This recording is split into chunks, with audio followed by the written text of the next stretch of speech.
स्वागत है आपका। मैं हूं प्रशांत चुरहे। यूपी की पुलिस नील बटे सन्नाटा। आप सोच रहे होंगे कि यूपी पुलिस के बारे में हम ऐसा आखिर क्यों कह रहे हैं।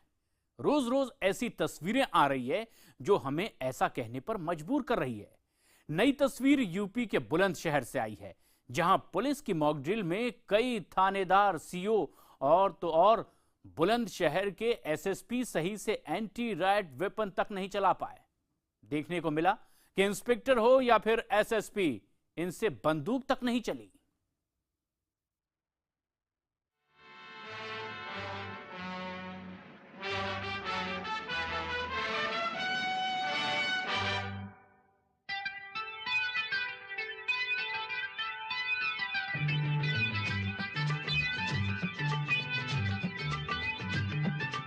गोलमाल है भाई, सब गोलमाल है। हथियार देख हाफते पुलिस वाले। मॉक ड्रिल में फेल तो दंगों से कैसे निपटेंगे। यूपी पुलिस से नहीं चलती बंदूक। मॉक ड्रिल में खुली पोल। ये है उत्तर प्रदेश की पुलिस। गौर से देख लीजिए, ये है उत्तर प्रदेश की पुलिस जो हथियार देखकर हाफने लगती है। यूपी की 20 करोड़ से ज्यादा आबादी की हिफाजत का जिम्मा संभाल रही यूपी पुलिस की ये जमीनी हकीकत शर्मसार करने वाली है। बुलंदशहर में शुक्रवार को पुलिस लाइन में एंटी राइट वेपन्स की फायरिंग के दौरान इंस्पेक्टर से लेकर एसएसपी तक हथियारों को ऑपरेट नहीं कर सके। दरअसल हर तीसरे महीने होने वाली एंटी राइट वेपन की फायरिंग में बुलंदशहर पुलिस के हौसले पस्त दिखे। पुलिस के बड़े बड़े अधिकारी बंदूकें ऐसे पकड़ रहे थे जैसे कोई नौसिखिया बच्चा पहली बार बंदूक पकड़ रहा हो। फायर के लिए इन्हें अपने सबऑर्डिनेट की मदद लेनी पड़ी। ये हैं बुलंदशहर के एसएसपी पीयूष श्रीवास्तव, जो कभी रबर की गोली चलाने के लिए बंदूक को कभी कंधे पर तो कभी बगल में लगाते नजर आए। यही नहीं, टीयर गन को लोड तो कर ही नहीं पाए और तो और आंसू गैस के गोले छोड़ने के लिए, पिन निकालने के लिए भी इन्हें अधीनस्थों की मदद लेनी पड़ी। गनीमत ये रही कि कम से कम कप्तान साहब ने मशक्कत के बाद बंदूक से गोली चला तो दी।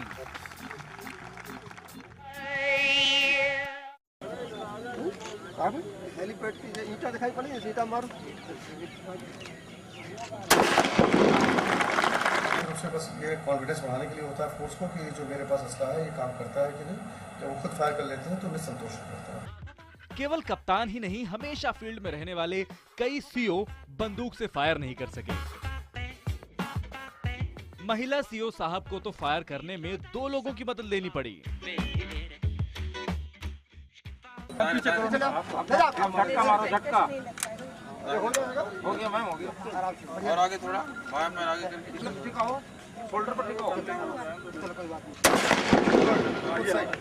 बहुत बढ़िया। यही हाल थानों पर प्रभार संभाल रहे कई इंस्पेक्टरों का भी रहा। बुलंदशहर के पुलिस लाइन में एंटी राइट वेपन्स की फायरिंग के दौरान पुलिस अधिकारियों का जौहर देखने को मिला। एक हथियार चलाने में 2-2, 3-3 अधिकारियों को लगना पड़ा। साफ है, इंस्पेक्टर हो या एसएसपी, इनसे बंदूक नहीं चलती। सब के सब नीलबटे सन्नाटा। थोड़े आगे आओ।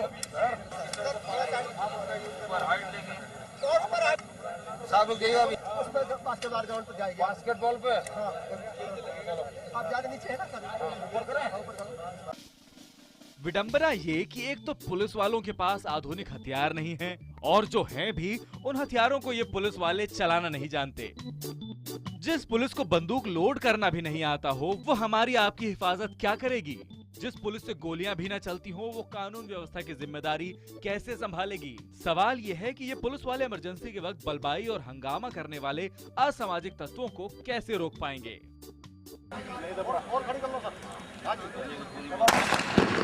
खींच देंगे, निकल आएगी। सर थोड़ा सीधा कर लो। नहीं निकल तो आएगी, लेकिन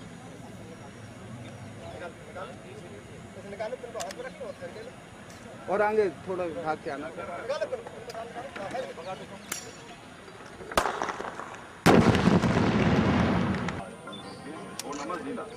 ध्यान सुनिए, ये जब भीड़ में फेंकते हैं ये गलत पड़ता है।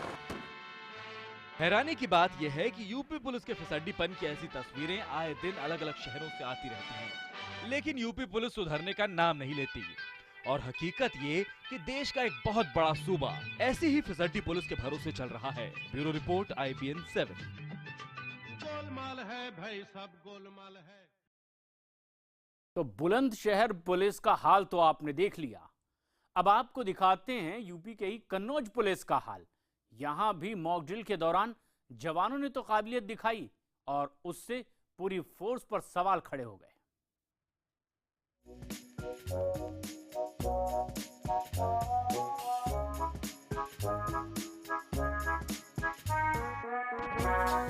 गौर से देख लीजिए, ये है यूपी पुलिस, जिनके कंधों पर है लोगों की सुरक्षा का भार। उनसे न हथियार चल रहे हैं और न ही वो कारतूस डाल पा रहे हैं। एक सीओ तो अपनी मोटी तोंद के कारण गिरते गिरते बचे।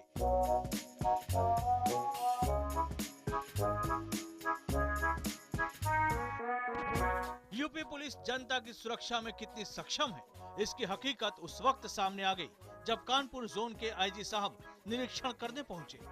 वैसे तो आईजी जकी अहमद कन्नौज पुलिस लाइन के मनोरंजन हॉल का उद्घाटन करने के लिए पहुंचे थे, लेकिन उन्होंने यहां जिले के तीनों सीओ की हथियार चलाने की परीक्षा लेनी शुरू कर दी।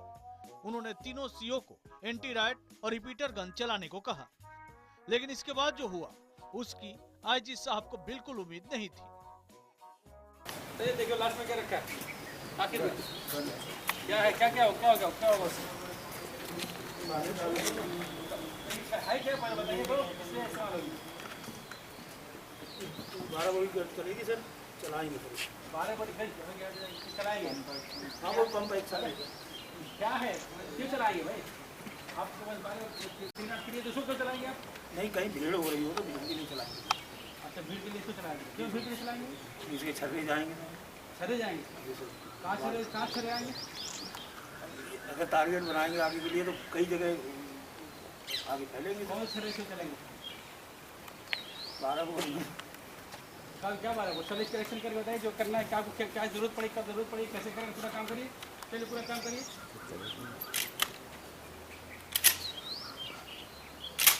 जो करना है पूरी कार्रवाई करके दिखाइए।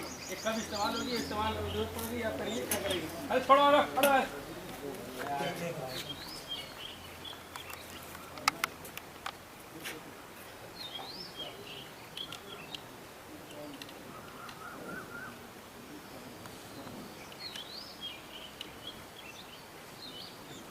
भीड़ में 5 पत्थर फेंक दिया, फेंक देंगे इतने में आपका सर बचाएंगे, ये नहीं हो पाएगा।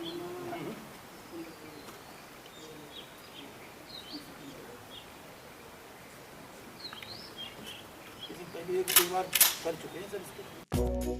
हद तो ये कि ये साहब हथियारों की पहचान तक नहीं कर पाए। काफी कोशिश के बावजूद जिले के सीओ फायर करना तो दूर, अपने हथियार भी नहीं खोल पाए। सीओ साहब अपनी मोटी तोंद के कारण झुक भी नहीं पा रहे थे। Bureau report IBN 7।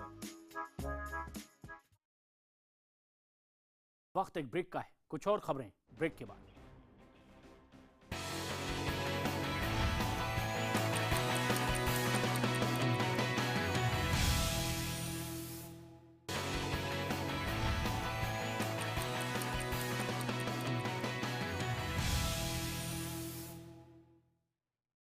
केंद्रीय मंत्री उमा भारती को अंग्रेजी में लिखा भाषण पढ़ने से ऐतराज है। इसके लिए आज उन्होंने अपने अफसरों को मंच से ही फटकार लगा दी। मौका था नमामि गंगे के तहत यमुना संरक्षण कार्यक्रम के उद्घाटन का।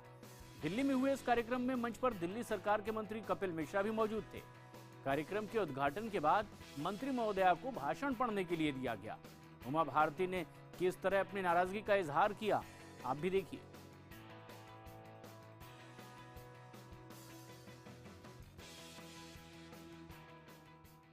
ये है रिहेबिलिटेशन ऑफ अपग्रेडेशन। भैया हिंदी में क्यों नहीं लिखते तुम लोग? वो मशीन पे भी अंग्रेजी लिखी हुई है, बोर्ड भी पूरे अंग्रेजी में लगे हैं, ये भी अंग्रेजी में धर दिया मेरे सामने।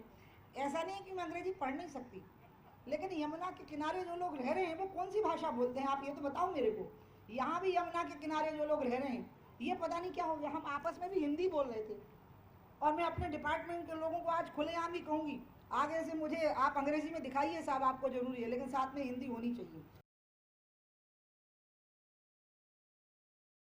और अब एक ऐसी खबर जिसके लिए हमारे सियासतदानों को शर्मिंदा होना चाहिए। भूख और सूखे से लोग मरते हैं तो मरें, लेकिन हमारे राजनेताओं को सियासत से फुर्सत नहीं है। और इससे ज्यादा शर्म की बात और क्या हो सकती है कि आजादी के 68 साल बाद भी लोग भूख से मारे जा रहे हैं।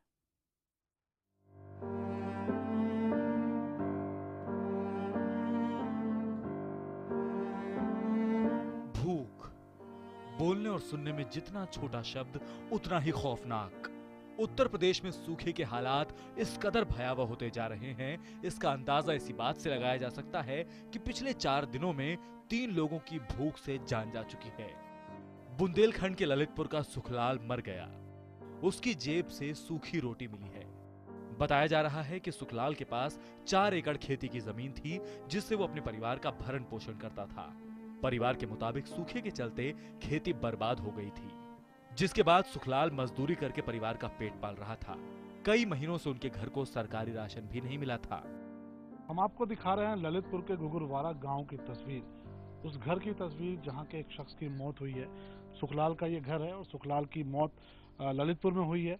परिवार वालों का कहना है कि घर में कुछ भी खाने के लिए नहीं था, काफी दिनों से भुखमरी के हालात थे। भैया कई चीज़ों नहीं मानी, हम मर जाते, बेटा बचे रहते। घर में खाने वाने का सामान नहीं था, मजदूरी का खिलाते जब भाई मुकली खिलाते। सिस्टम कितना संवेदनहीन हो सकता है, अब ये भी देख लीजिए। अब जिला प्रशासन सुखलाल की मौत को भूख से नहीं बल्कि बीमारी की वजह से बता रहा है। उधर यूपी के सीएम अखिलेश यादव जांच कराने की बात कह रहे हैं। मैं इस पे जरूर जांच करूंगा कि आखिरकार क्या कारण है जिससे उनकी मृत्यु हुई है। सूखे से लोगों की जान जा रही है और यूपी सरकार सूखे पर राजनीति करने में व्यस्त है। बता दें कि अखिलेश सरकार ने केंद्र सरकार का पानी लेने से इनकार कर दिया था। अखिलेश यादव ने बुंदेलखंड के जलाशयों को पानी से लबालब बताया था, लेकिन IBN-7 की जांच में ये जलाशय सूखे निकले। हालांकि एक ही दिन बाद पानी लौटाने वाले अखिलेश ने सूखे के संकट पर प्रधानमंत्री नरेंद्र मोदी से मुलाकात कर 10,600 करोड़ की मदद मांगी है। नेता राहत पैकेज में मस्त हैं, लेकिन अपनी मौत के बाद दलित सुखलाल अपने पीछे कई सवाल छोड़ गया है कि क्या देश में गरीब की जान की कोई कीमत नहीं है। शायद तभी तो जानें जाती जा रही हैं, फिर भी सिस्टम की नींद नहीं खुलती। इससे ज्यादा शर्म की बात क्या हो सकती है कि आजादी के 69 साल बाद भी देश के सबसे बड़े राज्य में अन्नदाता भूख से तड़प तड़प कर मर जाए। शलभ मणि त्रिपाठी, ललितपुर, IBN-7। और अब खबर किन्नरों के आतंक की। गुरुग्राम से कल देर रात MG रोड पर रोड रेस के मामले में 2 किन्नरों ने जमकर हंगामा किया। दोनों किन्नरों ने डंडे से एक गाड़ी के शीशे तोड़ दिए।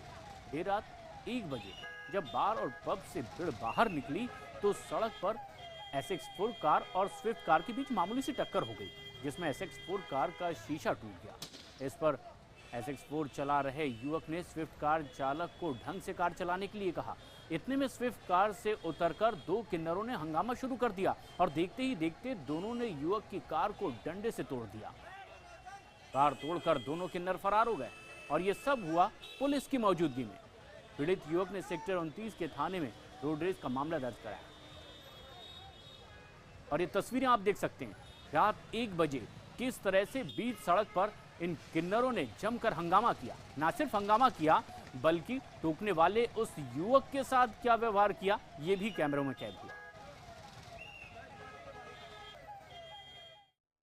देश दिन भर में फिलहाल इतना ही। ताजा खबरों के लिए देखते रहें IBN-7।